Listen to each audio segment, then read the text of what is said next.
All right. HOVID 1984 show in full effect right now. I am honored to have a special guest on. Goes by the handle Paul Unslaved. Paul, how you doing? Doing well. Can't really Good, complain. good, good. Now, this is the first time I've had an opportunity to chop it up with Paul here, and I became familiar with your work, Paul, through a very famous video. Went super viral of you. It looked like you were getting pulled over by the police, and you were you weren't conforming or submitting necessarily to what they were asking of you. And after that, I started following you a little bit closer, and this was during the COVID pandemic. And you were out there, man. You were outside, and you were going into stores, and you were non-conforming to the mask policies, and you were pushing back on the tyranny that was unfolding in front of us, man. So I'm sure a lot of people are familiar with that video of you in the car. How many views, if you don't mind me asking? How many people did watch that video? So probably over 3 to 5 million. On if you take in the different platforms that I'm aware of, right? I'm sure there's more mirrors out there, but yeah, probably 3 to 5 million. Okay, man. So you got 3 to 5 million people watching this video, and you're schooling the police, man, about. And I don't want to put words into your mouth, man, because you're an intelligent person, man, and I don't want to, you know, create my own narrative here, man. So excuse me if I do. But you were letting them know that you didn't think, or you knew that you didn't need their paperwork in order to travel in your car. Was that basically the gist of what was going on in that video? Sure. I mean, like you said, just to clarify, this isn't about conforming or non-conforming. This is about understanding. I hold an understanding, and it may be different from other folks out there. Whether they're public servants or not, I have no obligation to believe what you believe, right?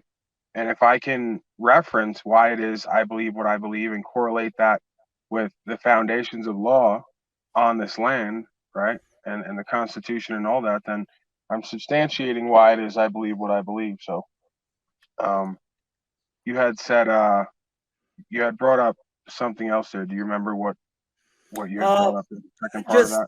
just me not wanting to misconstrue or to put any of my own beliefs into what that exchange Oh what was yeah. taking So place as right there. far as schooling the cops, right?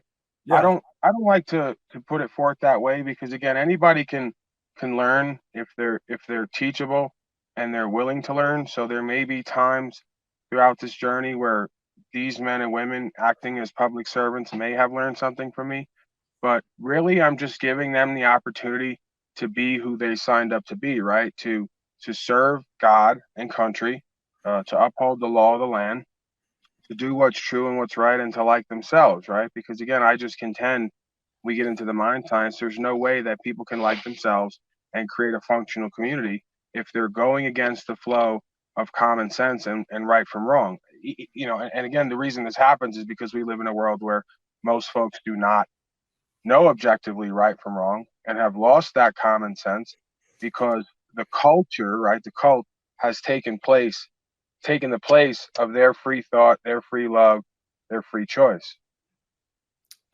Yeah.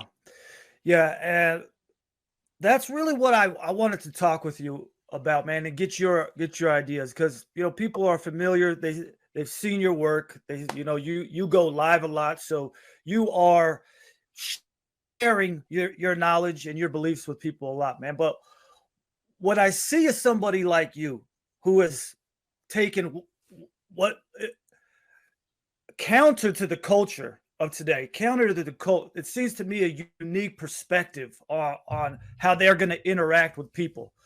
Um, I, I I wonder, like, how did Paul get to this place that he's so unique in his approach to his relationships with people around.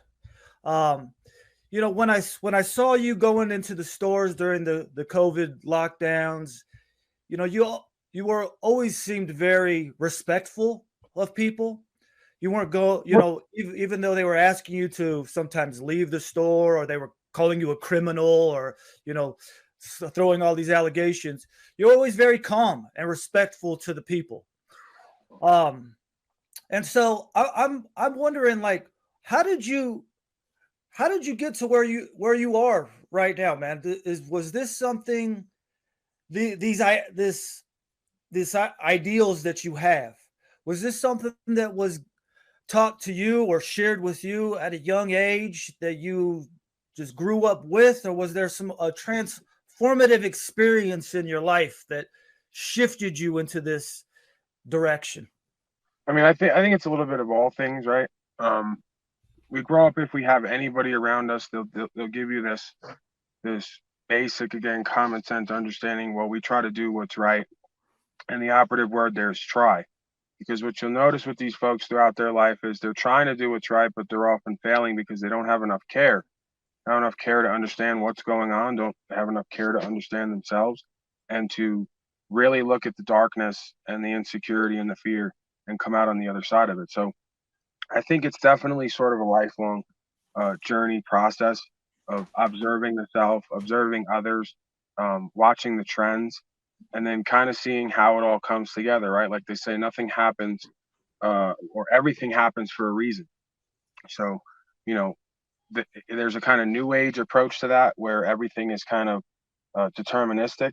And then there's the randomness component to that. So it kind of works together where you understand that we have choice. They'll say free will, but really there's your own will and the will. So it's not really free. It's free choice, right? To choose between the two. So you come to learn that usually through adversity, right? Mm, Usually be feeling like somebody wants you to do something, or you feeling like a part of yourself is controlling you. So through the mechanism of control or lack of control, right, disorder, you're forced to look at yourself, right? How do I get in these situations? Why do these certain things keep happening to me? And then lo and behold, we come to discover these things are happening for us because this is a learning and growing process of coming to higher consciousness and awareness, right? Maturation, maturing. That's what it's supposed to be. So, um, yeah, I mean, pretty much what you have. And again, I can be very loving and compassionate and faithful and respectful sometimes, and other times I let the dog off the leash, and I get mischievous and I play with the ego, and I act out of fear and insecurity, and I will mock the slaves. I'll say, look at the slaves, because again, are the words scary and uncomfortable and dark, or is it scary and uncomfortable and dark that people are choosing to destroy themselves and each other, and nobody wants to talk about that? So mm. yeah, I mean, um, I also try to be that way in public. You want to use the term in public.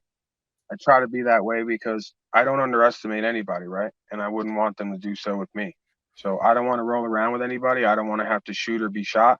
And I would prefer to just talk things out. So I try to de escalate, right? What they teach the policy enforcement to do, de escalate. So yeah, I try not to. But again, there are other times where I've kind of had it. I'm tired of the slavery. I'm tired of the ignorance and arrogance. And, I'm almost waiting for there to be a confrontation, right? Because again, that's a flashpoint. That's a catalyst. A lot of times the controversy, the bad, the evil, the unpretty action, the revolution, complete circle, has to happen for people to have awareness brought onto it, for light to be brought onto it, right? For conscience and consciousness to be brought onto it. So yeah, I mean, I tend to just go with the flow, I guess. Yeah, Whatever is yes. brought about. Yeah, go ahead. Yeah, man, that's what's up, man. You're packing in so much, man, into what you're saying, because it's psychological, it's philosophy, it's the human experience here, and there's so much involved in all that, and it exists in each one of us here, man. And so you know, as a child, you grow up and you have a certain degree of innocence, and maybe it's an immaturity about you. Now this can have that adversity can come at you quick, or if you are protected by people around you, they might shield you from that and give you more of an opportunity to live in that kind of blissful ignorance as a child. Huh?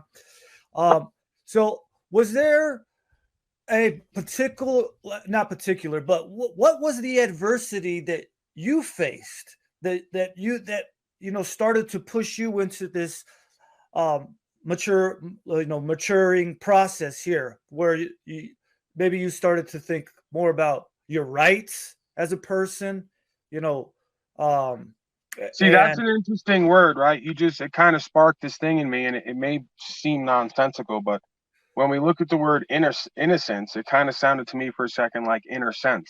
And when I make the correlation, you're young, right? One of the examples I give is you're young, you're kind of as close to creation as you can be.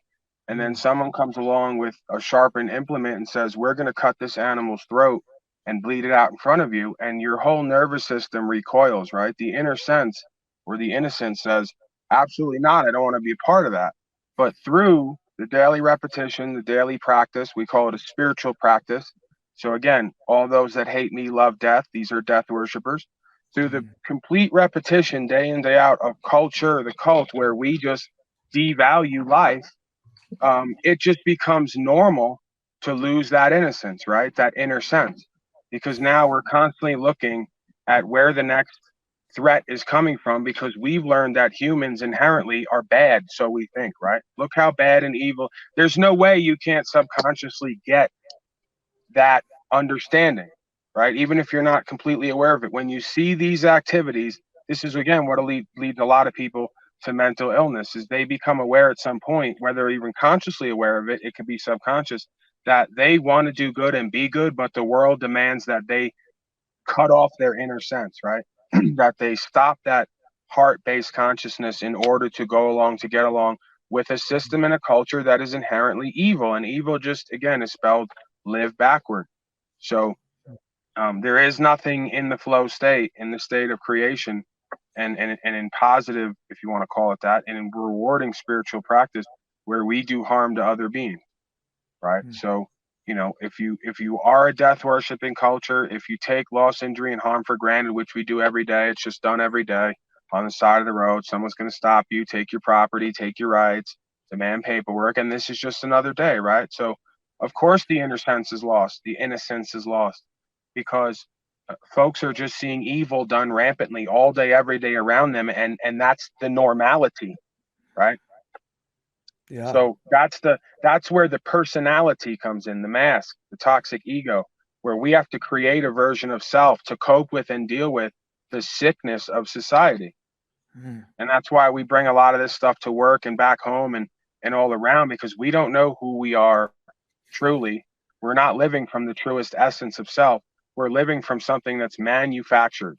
It's been created and given to us by the men who've been here before us, right? The predators, predators, the ones who were here before this date.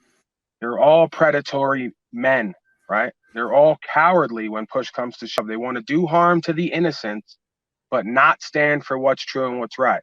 So not only are they predators, they're cowards. mm, mm. Yeah. So standing up for what's true and what's right, that would be standing up for that innocence, for that inner sense, right? And standing up for the children. Um, that would be one way of expressing that as a man. You know, okay, here we see uh, this person who, like you said, is as close to creation as you can get. Let's stand up and protect that. Um, but instead, we live in a culture of death, worshipers, um, plunderers, thieves, um, and they seem to want to suck us in to that culture. They want to indoctrinate us and gain followers, make the gang bigger. Really But is. it's for your safety, right? It's for your safety. What was your name again? Because there's no name on the bottom. Oh, Mario. Mario. That's right, Yeah, Mario. yeah. Uh, uh, uh, yeah. That's for your safety, don't you know? Right. Yeah, yeah, and it comes in all types of different shapes and forms here, man. And like I grew up to around a lot of people who are involved in the gang culture, and I've come to realize that that is a pure manifestation, at least as I saw in the form that it took around me of death culture, and um, that is always for your safety. Hey, you need to join our gang for the safety because there's these other rival gangs around here, and you know, by joining us, you will be protected. And as I grew up and I just started to think a little bit more, I recognized, well, no, the people who were trying to grow the gang, that was for their own selfish purposes. They weren't trying to make anybody more safe, actually. They were just looking for foot soldiers to go out and do their dirty work and then bring back the fortune that they would, the higher ups then take for themselves. And I think that there's the microcosm that was here and that exists in the macrocosm of the larger globalist plan. Absolutely. It's tribalism. That's all it is, right? When we look at what it actually is, it's just tribalism. We're these folks from over here. In order to be safe and protect, we have to form a group. Group consciousnesses tend to do wrong because there's no free thinkers and individual thought. So then wrong just becomes another aspect of being part of the group, part of the culture, right? And then they'll say nowadays, well, this is black culture. This is XYZ culture. They don't understand, like, this is just human condition, that when we get into groups and we're not thinking clearly and we're not in the space of righteousness and love, we will do bad things to ourselves and each other, and it just becomes normal until people see another way, right? Yeah. But again, it's about resource control, right? That's how they get the body, the monkey body, essentially, is through resource control. Because when the body feels like it's depleted of resources, we're poor, we don't have anything, an ability to get anything, it puts you deeper in that insecurity and fear state, and it's easier to dehumanize someone else because you want what they have, right? So it's easier to devalue the life because, again, we're asked to serve two masters. You care about the life and the truth within that being, right? The connection you have with that being, or do you want what they have? But that's capitalism. You have to capitalize. If I want what you have, in order to get it, I got to step on your head sometimes. Yeah. So, man, like I'm fascinated with like where you're going with this here, man. And you shared this with people all the time, man. But like what I'm really wanting to understand here, man, is how did Paul get here? You know what I'm saying? And I'm not trying to be like cheesy here, man. I just feel suffering and pain. Suffering. See, that's what I'm saying. Like I feel like maybe like we have this knowledge, but like when we come to understand that we're all going through similar circumstances, that might help us relate to each other on a different level. Like not just like, oh, I share the same knowledge as you, but it's like, wow, man, I actually come from a similar experience as that. And like, so I think that's a big bridge that we have to now. The suffering and pain, man. Did you grow up in the city, like in the country, in the suburbs? And like, what does that mean, suffering and pain? So I was on Long Island, and if you're familiar with it, it can range from city like to all the way out in the country, pretty quickly. I've lived in different communities, different demographics, as you want to call it that. But yeah, it's probably not necessarily geographical, but of course, when you live in certain towns and certain areas that have as you said, counterculture, right? The streets, the gang, and the music is now ubiquitous. So the music is the first siren song that calls you to the streets, right? Because now this is an alternative reality and world, and it seems to have a lot of things that young males want to be involved in. So they think, right? There's also an aspect of a coming of age there, where the creators of media give you a path where you can kind of make your bones, and you go through this coming of age ritual. And yeah, again, these sort of archetypes are inherent. It seems like the prodigal son going off, having their own experiences, and then coming back under the father consciousness. Mm. So this kind of stuff seems it would happen anyway, and especially it would be exacerbated in my case because my mother, had a stroke when I was born and wasn't in my life, right? Like wasn't able to give and receive love with me in a healthy way. So that caused a lot of pain initially. And then, you know, when you're fearful, when you're in pain, when you're kind of lost and confused and you have no direction, you tend to just find your way uh, into trouble, right? So Yeah. that's where kind of the streets and different neighborhoods and different groups of people come into the picture and different activities, right? So it leads into, you know, the doing business with drugs and the underworld, so to speak, right?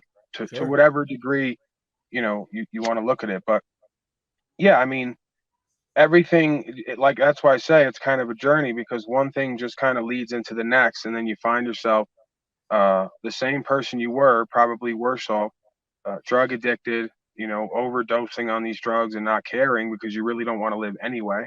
So you Yeah. go back and continue to do the drugs. And then at some point, I guess there's a shift where you just get so sick and tired of being sick and tired that you say, I'm going to do something different. Right. In my case, it was more of a mandated situation where the Mm. court said, well, you got to go to treatment, or we're going to put you in prison for, I guess, at least a year or two. Mm. So, um, yeah, it just kind of started that ball rolling of having interactions, Now, with. I'm Yeah, curious though, because it seems like what we're talking about here is a rock bottom type of situation here, right? yeah, Now, I went down a horrible path, man, where I was in living in that underworld here, stealing, just conniving, causing all types of property damage, physical violence on people, and it never felt right. And but I continue to do it, and I think that's where the two masters thing. That's what's resonating here with me. It's like, uh, sure, when I was with the group of people who were cheering that on, the cheerleaders, there was a sense of gratification because I was getting my peers to, they were pumping me up. But when I would be by myself, there was this. It was a hurtful feeling, right? And I attribute a lot of that coreness, or at least that part of me that was like never okay with that, with my upbringing and to religion, right? To these concepts that um of do loving your neighbor, thou shalt not kill, and these things might be kind of um abstract to understand as a child, but they always were there with me, right? And so did you have any uh religious upbringing, or philosophical teachings when you were younger that you had to check back in with later on in life that started to make sense to you? yeah. I mean, for the most part, my recollection of the quote unquote upbringing was there was no bringing up, right? There was a putting down aspect where Mm, the majority of these people's quote unquote teaching is guilt and shame oriented, but it's not with reasoning. It's guilt and shame for things that all of us do every day, but nobody's providing the solution to mm, how you cope with that and manage that, right? So, um, yeah, I just see it again. I just see the world as broken into different cults. So, yes, I was put through religious instruction at one point. My grandmother was, from that dogmatic cult, and they just do what they know, and what they know is what they're shown. They don't even have any reason for it. They don't even use this stuff in their life. These are mm, primarily angry, again, angry because they're fearful, insecure people who don't really have peace and blessings in their life. They're usually having problems, mm, right? So, you have to look at, if you say folks worship God and they don't have blessings and opportunities and awareness in their life, then, and that can come in different forms, right? I'm not necessarily talking about monetary, but if oh, their world absolutely. is constantly characterized by problems that they're creating, what God are they serving, It's a good right? question. So, It's a good So question. yeah, again, there's really, like you said, there's no free will, there's free choice, because you can go out all day and hang with your buddies and do wrong. Well, you got to be with yourself at some point, and if you ain't going to choose to be with yourself, they're going to put you by yourself in a jail cell to think about it. Yeah. So And even then, you're not by yourself, in necessarily a positive way, man, because the gangs are in there, and the same type of lifestyle is festering inside of there, man. And they'll. I haven't spent any time in jail, but I've been around people who have, and I've done enough research to know that may not be the best place for you to do that introspection. Now, for some people, it well, absolutely because is. well, that's the thing. Everything is what you make it. Because I've been in those environments, and I'll tell you like this: the spirit is just going to put you in a place and demand more of you, right? So now you don't want to be righteous and good on the street around a bunch of quote unquote square people. You want to be big, bad, and tough and gangster. Let's Mhm. see how big, bad, and tough and gangster you are when you get around folks who do that shit. Yeah. Because I guarantee the perspective's going to switch up a little bit. So now you're going to have to force to cultivate a righteous lifestyle around a bunch of people who do and live the way you say you want to live and do. So it's a perfect place for reflection, because you get to sit around people all day long on the drug, on the Mm. cult, right? Mm. Just waiting for that next song, waiting for that next hit of the drug, waiting Mm. for the next activity they're going to do to be validated by their peers who are all the same consciousness.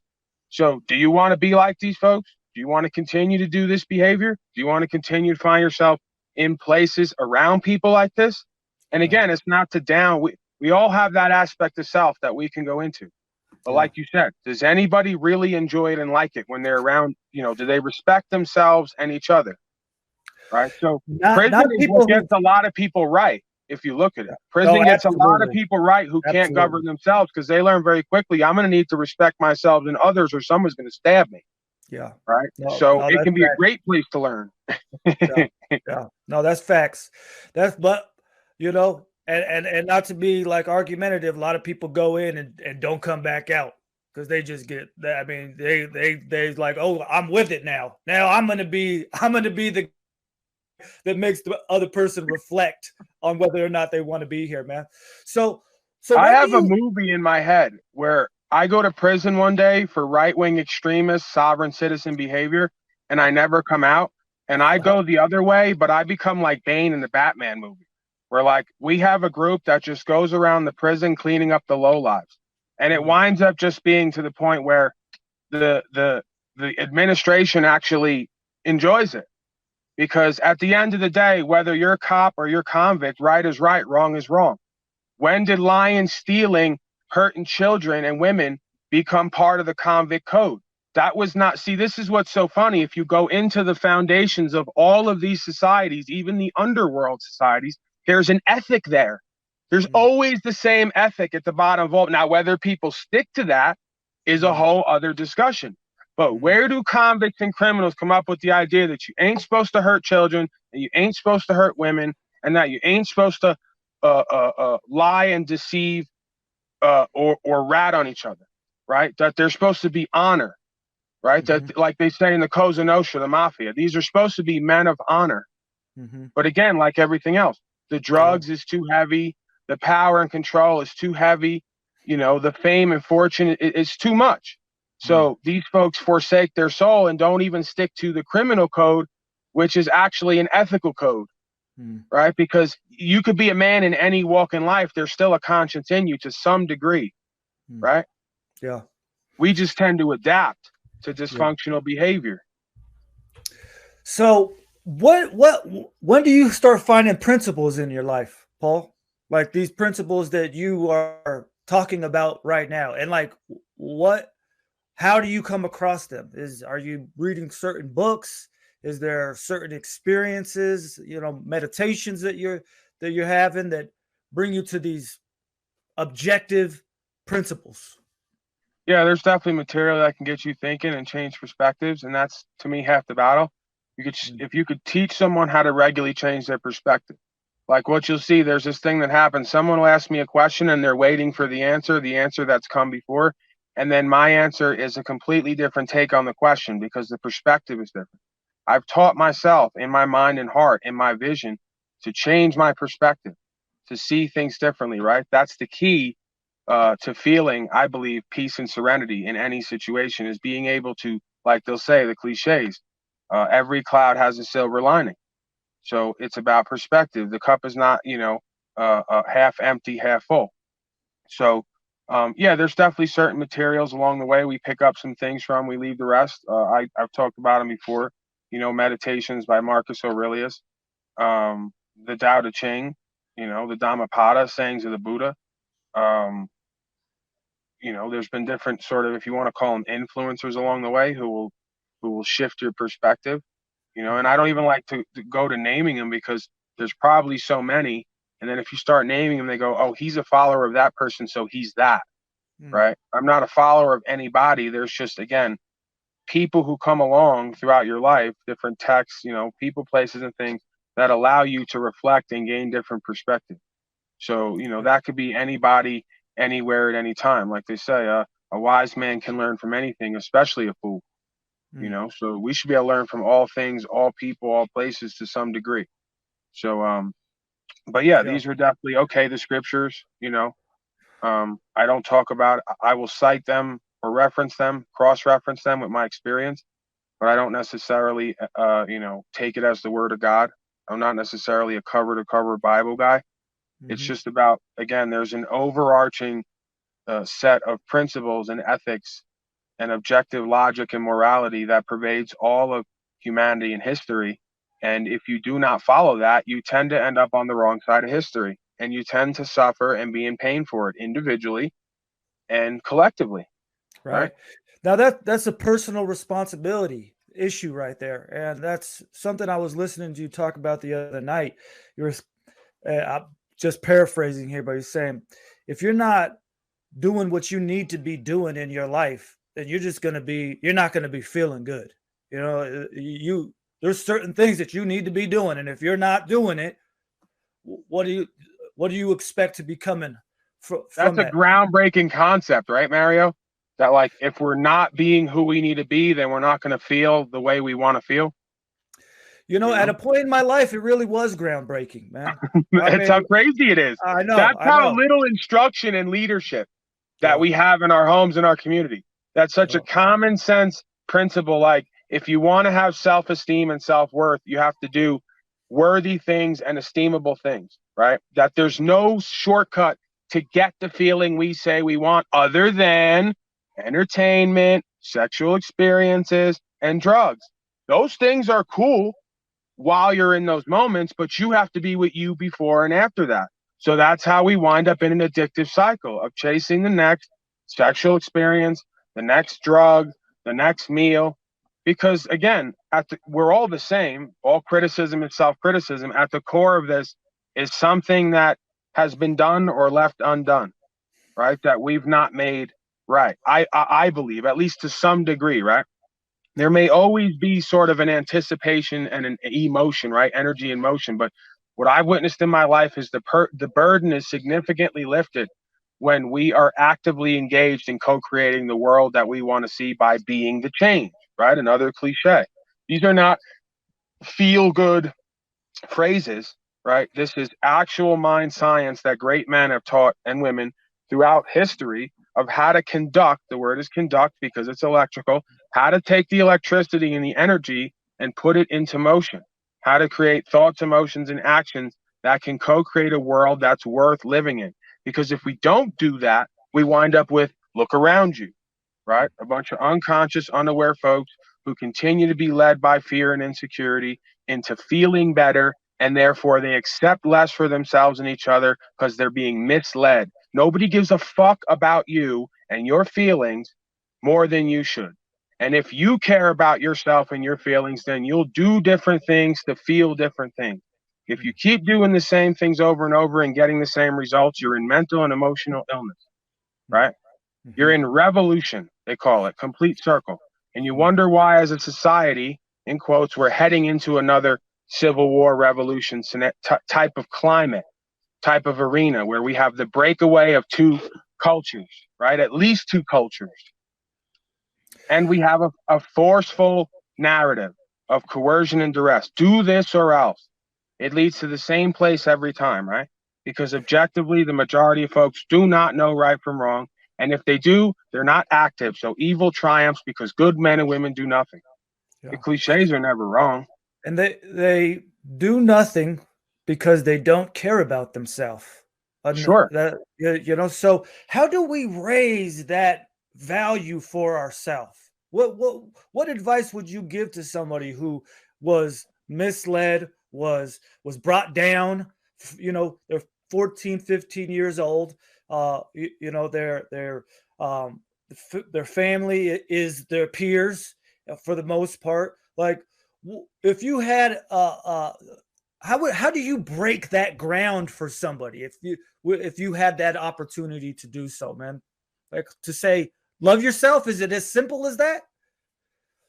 I mean, it's, I guess, an oversimplification because love is an overly misused term. I tend to stick with the term care. This is a sacred principle of care. It's heart-based intelligence. Love has kind of a more romantic Sure. connotation to it. So, yeah, I mean, it's just about care because ultimately, when we language it out, right, you can't truly care about your women and children. If you say you love them, that feels good, but do you really care about them? Are you careful, right? Full Mm, of care. mm, So, do you advocate for your women and children to be harmed by taking treatments because some man calls himself better than you and part of a system where he's an expert? Then you're no. not a man, Yeah. right? Because you've allowed another man to make decisions in your life with your family. And again, it's a testament to women because they'll talk about, well, women want this, women want that. I've spoken to a lot of women, and a lot of them, I don't want to use the term submit, but they want to be with or around a man who they feel safe and secure with, who they know in their heart and spirit is a protector, will stand for what's true and what's right. So it's why you have a lot of women who now go to the state and the court systems because inherently, consciously or unconsciously, they know they're with a bunch of corporate males who are not real men, who have no value systems other than what they have and what they do for a living, right? So now you're seeing a new phenomenon of a complete breakaway of women from men in relationships because of the cycles they're seeing when they go out to interact with men, right? And they're helping to perpetuate a lot of them because when you meet a woman, the first question they ask is, what do you do for a living? They want to know if I'm a come up before they know if I can raise them up, right? Or if I'm going to be equal to them. So Mm. energetically, right? Am I rich or physically am I rich? Right? This is again the two masters idea. So go out into the dating pool and you will see that certain women, right? The majority of certain women from society, from the average home, one of the first, if not the first question they're going to ask is, what do you do for a living? Because they Mm. want to know what you can give them or do for them.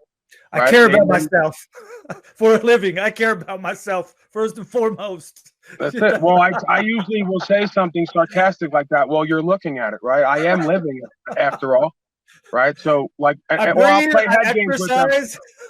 Yeah, I'll play head games with them. I'll say, well, what do you mean specifically? Because I do a lot of things while I'm living, right? Well, what do you do to make slave coins? Like, how much slave coins are you making, and what do you do to get that? Right? So there's always this evaluation going on of a man's worth based on what he has and what he's doing. And a lot of that is because that's what we're putting out there. See, what I started to notice when you stop putting that out there, you have a lot less. I never really did that, but I noticed that I have a lot fewer of those reactions than other people I talk to who now have the poison well view that all women are gold diggers. No, that's all the women you deal with because you put up pictures of your new car. You put Mm. up pictures of your nice clothes and all in your house and all the things you have. So that's going to attract folks who want what you have, right? Mm. If you start putting out into the world who you are and what you're creating, you're going to draw in folks who are interested in who you are and what you're creating, Man, right? I think So that's a perfect thing to tell that 14, 15-year-old. What you put out into this world is what you're going to get back, man. And so, pay attention to that relationship and prove me right or prove me wrong. But pay attention to what you're putting out there and what you're getting back, because I think that was definitely a big part of my maturing as far as this later part of my life, as I just realized, man, I'm putting out some bullshit and I'm getting some bullshit back. And then I said, well, hold on a second. let me stop putting out the bullshit as best as I can, and then let me see what else I'm coming back. Now the bullshit started to kind of subside with what I was coming back, but there was still some bullshit, and most of that was coming from the state, is what I came to realize. I was like, okay, people around me, they're not really fucking with me, like on a bad way, but I'm still getting pulled over. I'm still getting harassed. These guys still want to touch me for some reason, put their hands on me. And so I was much more focused on figuring out, well, where's this bull coming from? Because I have not done anything to these people here, man. But it's all just different forms of self-government testing, right? That's all that essentially the universe is saying, is we're going to give you different situations and circumstances and levels to how to really self-govern. Because again, spirit, it's like this thing where we come in here with flesh and spirit's uploaded into it. Spirit constantly wants freedom, right? Even if it's misplaced of how to get it. It wants to grow, expand, and be free. So what better opportunity experience to have that than these set of situations and circumstances? That's right. Right? Having to go it your own way, right? Having to do the will in the face of everyone who wants to do their own will, collectively telling you, here's how the real world works. No, this is how their world works because it's what they've created, because it's based on the belief that they hold.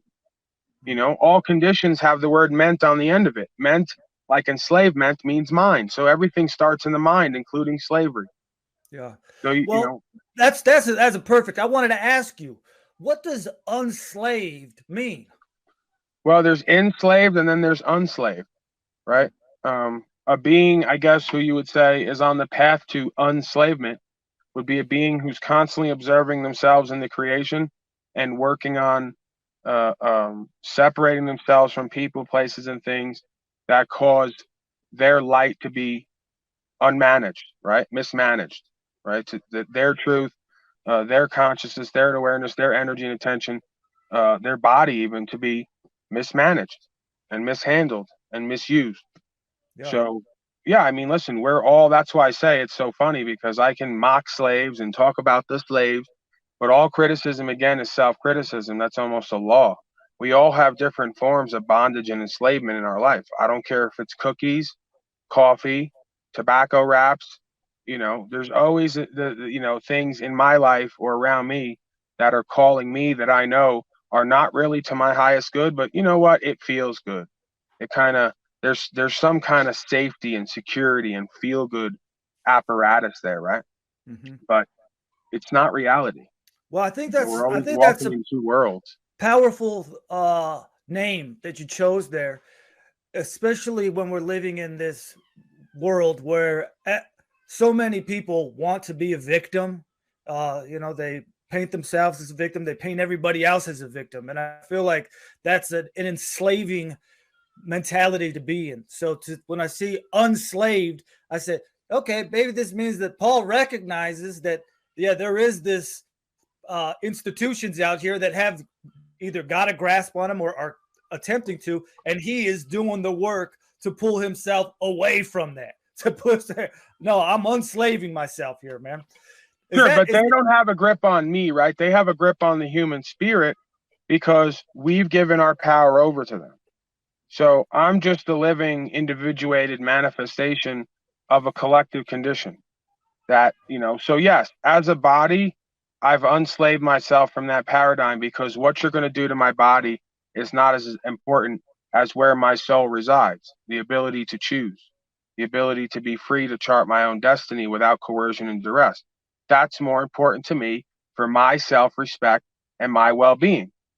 It doesn't matter what they do to my body, right? So wellness, again, has different levels to it. There's bodily wellness, there's mental, emotional wellness, there's spiritual wellness.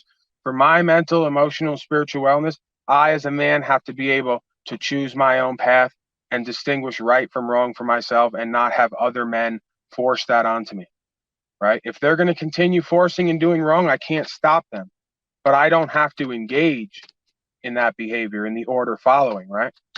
So yeah, I mean, it's just different levels on every level of getting ourselves away from the fear-based bondage cycles of enslavement. That's what enslavement and genocide is, right? Fear-based bondage cycles that keep creating over time because we won't live in the creation the way we know that we're supposed to be living. Oh, Paul, man, I appreciate everything that you're saying here, man, and your humbleness and also your criticism. Um, I really appreciate it, man. I don't want to keep you on for too long here, man. But I I would really at some point like to be able to chat with you again and maybe like throw some of current events at you to see what your take is on that, because we kind of didn't really touch on them. We're kind of taking an overview here now, but I'd like to see how you think some of the current events are being fueled by these fears, by these uncaringness, by all of these Now you got me all pathologies. excited. Now that's a fun new game. So go ahead, throw. You got one? Do you have one or two right now that you can kind of Sure, throw at me? sure. See if I Okay, can make sense of it. Now, again, let's give the proviso. I am known at times to be a conspiracy theorist. If yeah, I'm saying anything that's unofficial in the narrative, then it's important we correct that, right? But go ahead. I'll try to make some sense of the circus okay, freak show chaos we okay. call current events. Yeah. So the first one is people's now willingness to participate in untested medical treatments. Oh man, you had to go there. That's unofficial narrative. Go ahead. Well, I'm You just saying. haven't heard the vaccine has gone through rigorous testing. It's safe and effective. Well, what about the puberty blockers? What about the surgeries that these children? Because the way I see it, we went from dancing nurses videos to psychopath doctor videos now. I'm constantly in my stream as the guy who's saying, "Yeah, we just need to take this little girl's uterus out," or what I'm saying, we need to shape a artificial vagina for this young man. Uh, and so the to me that this I'm looking at this now as this was part of the new normal, is that you previously one may have had the common sense to not take on a medical treatment that wasn't, you know, tested, for lack of a better word, or time tested, right? So now people though have delegated that to these other authorities here, man. And so do you see that in a similar light here, or am I tripping, man? Well, at the risk of talking medical misinformation, I think that this has been going on for a while, right? I mean, we've just now come to learn that depression is not what they say it is, and that all the medications don't do what they say they do. Yet this was pushed on all of us from a certain generation as the cure for behavioral problems, right? And that's code for he won't do what we say. You know, this guy won't do what we say. He won't put his attention where we want. So he must have ADD, right? He must have all these different ailments because he's not putting his attention where we want. This is also a person who could put their attention on something for 6 or 8 hours at a time without flinching. So again, there's a lot of false diagnosis going on because most folks do not trust nature. They do not trust the process. They do not trust the universe, and they don't live in faith. So they need something to trust, may as well trust science. And, Mario, one thing that we know is that, science would never be completely backed by corporate interests and political interests and, threatened by religious interests. We know that science is strictly the pursuit of gaining more and more understanding using the scientific method, right? So, yeah, like I said, if you don't, what do they used to say? In God we trust. Well, if you don't trust in your God, whatever that is, I'm not putting, my understanding as far as the idea of creation, simulation, creator, purpose, and meaning written into the cosmos. I'm more of not a theist, but I'm more of a spiritualist in the sense of I believe in a co-creative process here. I don't believe in random determination. But when you teach kids from day one, the baby goats, that this is all a spinning ball and it's all randomness. It's a cosmic accident. It's a big bang. And they start to become poisoned toward the world and what it has to offer. And they become jaded and neurotic and apathetic, right? All of these different conditions come up, and it serves the greater institution, right? You need somebody to trust. You need somebody who can help you, who's an expert. You need somebody who has all the knowledge, discipline, will, and understanding that you've never gotten yourself. And what did the Christ of being say? Well, physician, heal thyself. So, the universe and nature provides all that you need to heal yourself. We've observed this in certain testings where folks have used the word and energy to heal people of the tumors. They'll say, well, I don't believe in that. I watched it, but I don't believe it. It's photo trickery, because they can't open their mind to a world. Again, we're back to the innocence, the inner sense. They can't open their mind to a world where nature is all that it needs to be and provides all that you need. Their world is, if you need something, you got to get it from the store down the street, who's owned by Bob, right? So they live in man's world where man recreates everything. Man gives them all their systems. And also, what do the scriptures say? Put no faith in earthly man, for whom there is no salvation. We're always walking in two worlds, and we're always defying the eternal truth that comes through certain folks at certain times, which is the common sense, right from wrong. Because again, society and the cult, like they'll show you on Netflix, The Handmaid's Tale, years before COVID, she's in the mask and she's being told what she's going to do and not do. And it's all right there, right? Yeah. So, yeah. Well, that to me, man, that's a powerful message that I pray that these people who are considering going on these puberty blockers or having these disfiguring surgeries, I pray that they just go, dude, you can do this by yourself, especially if it's a young child, man, that they just go, I don't need the pharmaceutical companies. I don't need surgery to heal whatever conflict I'm having inside of my mind. I can do this by myself. Now, let me even scrape the barrel here a little bit more here, man, for current event things here. Because since we're on the topic of pharmaceuticals, let's talk about the father of Operation Warp Speed, Mr. Donald Trump, man. You know what I'm saying?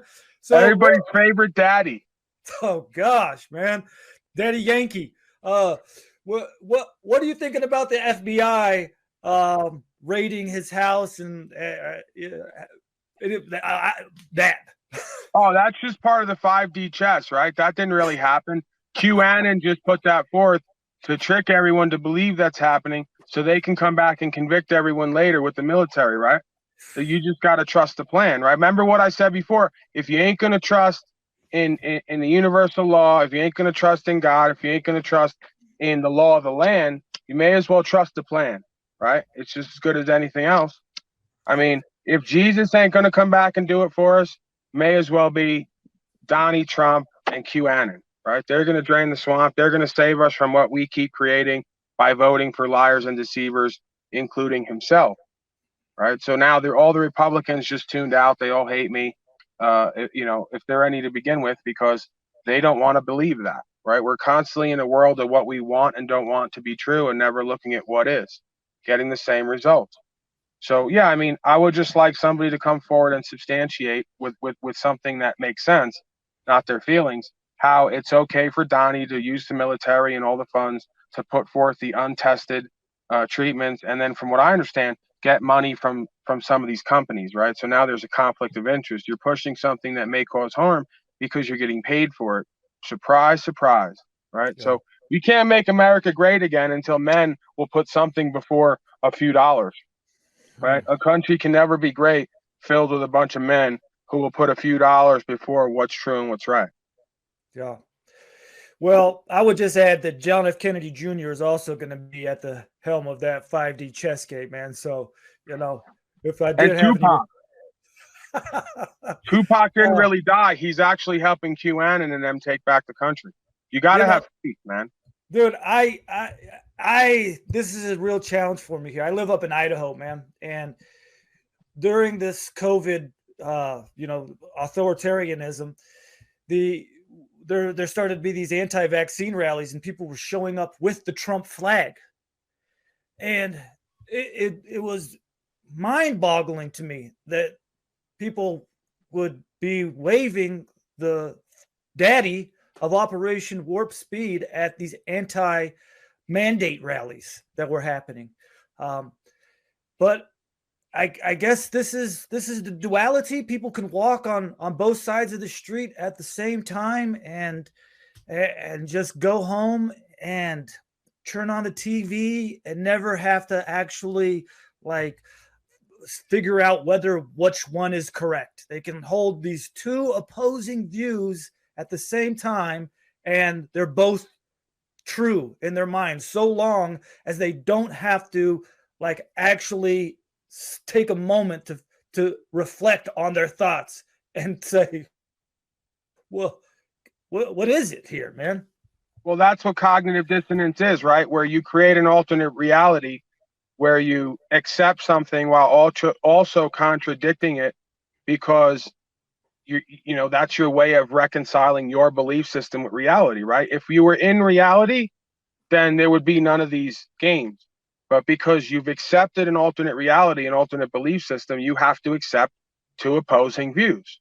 Just like I say all the time, you have so many religionists who tell me, oh, weed is of the devil. Then they'll go to their doctor to get a script of blood pressure medication that was made from a plant, converted into something toxic. And because it's part of their cult and belief system and what they already know, they think that they can be godly and also be part of medical and science system at the same time. Mm. Right. And again, you cannot put faith in earthly man for whom there is no salvation. These are the same doctors who push drugs for a paycheck, don't even know what they do. Right. So, yeah, I mean, again, we're constantly walking in two worlds, at least. Yeah, And that's why self observation and questioning is so important. What it is that I truly believe. Why do I believe that? Is it true? How yeah, much of it is true? How much of it is what I want to be true or don't want to be true? yeah, That's true self-reflection, right? So until we individually have a practice where we have self-reflection to gain self-awareness, we'll yeah, constantly be lacking awareness in the world, right? And not yeah. knowing what we're doing or why things are happening and making choices that are not to our own best interest. Yeah, no, that's a key. Is you got to have that practice. Well, my kids have surprisingly become a huge part of that practice, man. From asking me questions and me caring about them and not wanting to just give them a generic answer. So I have to, it's like a filter. I gotta. So am I going to tell my kids the truth here? Or am I going to help them be critical thinkers here? And they make me question myself. Why? How? When did this? Why is the word paper paper? You know what I'm saying? It's like shit, man. They ask me so many things, man. So, but the practice really does come for me most of the time during the end of the day, or just sitting by myself, chilling, thinking about shit. My dreams too are a huge part of that practice for having that introspection. Doesn't always make sense, but I it's the practice. It's not necessarily that I get the answer, but it's the practice and doing that work that makes me feel like at least I'm not just accepting anything as the truth, that I'm questioning it here, man. So, man, Paul, I really, again, man, I appreciate you coming on here, man, and I hope that you enjoyed yourself on the show here. I don't get to interview a lot of people, but I really want to start trying to, man, because I feel like it's a great way to get to know other unique people like you. I think, Paul, I think you're a really unique person, man. And I know, and I think you're saying, oh, it's like common sense. And I agree with you that it was. But when I look at our culture and I just look at what is the common denominator amongst mind states and shared values, I think personal responsibility is not one of them. Um, and holding other people accountable is not one of them either, at least not in practice. People might talk that, but they don't actually live it, man. And so I don't know if it's common anymore. I don't know if that's the right term to use. Yeah, the reason that it's not necessarily, I don't think, and maybe this is just an attempt for me to keep my own ego in check. It's not that I'm so unique and so special and so empowered. It's that the majority of folks have become, through culture and society, so disempowered, so mediocre, and so, like we've talked about, lacking in self-worth and self-respect. I mean, again, somebody who speaks properly or knows some words becomes special and unique in a society where folks use you are. instead of your, right? Don't know the difference between your and your, or two and two, and there, right? So now somebody who knows that becomes unique and special. So that's just a testament to how far we've fallen, that when we go back in history, escaped slaves used to write in a way that now top authors can't even write, because we become so dumbed down and so lacking in care and ambition and motivation to become better people and better at what we do, right? Our motivation, energy, and attention is just so much focused on what we're going to get and where we're going to go rather than who we are, right? So again, it's a principle, it's an ethic, it's a lost art, and it's about character. Create your character, right? How do you want to be perceived in the world? You know, how do you want to get respectare, to take a second look at you, right? What do you want people to look twice at you for? So that's how I live, man. I know if I was me, I would take a look at somebody who was well spoken, who could communicate effectively, who could make connection, because that's somebody who's love able, right? If you can't do those things, you're not love able. You can't give and receive love, because there's going to be too much in the way. But let me stop talking, man. I could talk about this stuff all day. We'll come back. I enjoy being here. Cool. I think it's always a powerful conversation with value. Cool. Well, then we'll leave it at that, Paul. Folks can find you on Facebook, Paul Unslaved. Do you still have the YouTube channel up? Absolutely, man. The YouTube's going strong. I think that we have an understanding, I and YouTube, only official source information, right? That's all it's about. No, it's a funky line you got to watch, because you don't want to self-censor, right? But at the same time, you have to find and be creative with how you bring this information forth to the well, because you know, these guys are out there constantly trying to get the healthy stuff out and keep the well poisoned, and who knows, they might even find some fault with what we're talking about here. Well, some folks would use satire and sarcasm throughout the days of broadcasting and show business to bring forth a message, but you got to be careful about that too nowadays, because as News Today said the other day, sarcasm and satire is leading to increases in strokes, heart attacks, and blood clots. So if you're going to use that as a method, watch that, right? Make sure you take all your medication. Yeah. Make sure you go get that global warming pill to keep down your global warming pressure. Climate change. That's causing heart attacks and strokes too, man. Believe it or not, that's the latest science. So watch that, right? Yeah. No. All right. That's what's up, Paul, man. I really hope that we can continue this conversation at another time, another place. Until then, bro, peace be with you, and stay up, man. I'll check you out. And also with you. All right, man. Later. All right, brother.